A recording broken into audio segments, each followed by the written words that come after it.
Hey everyone, okay, so your foundation is cakey, probably because you're wearing too much of it, and it's probably that simple. Not because your skin is dry, not because you bought the wrong formula, although, but because foundation builds up.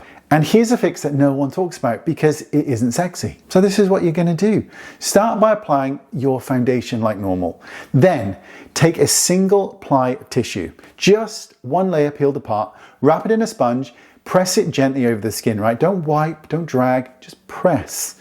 That tissue is pulling off the excess product and the oil that's sitting on top. The stuff that makes everything look thick and heavy. Now, here's the bit.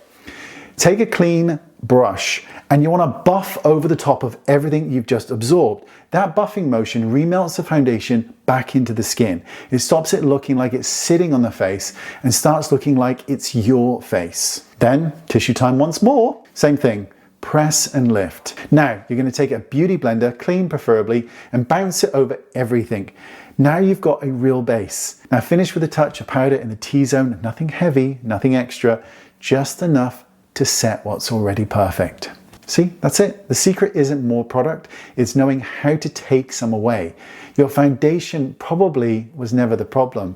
It was just too much of a good thing. And now you know how to fix it. Thanks for watching, and I'll see you all soon. Bye-bye.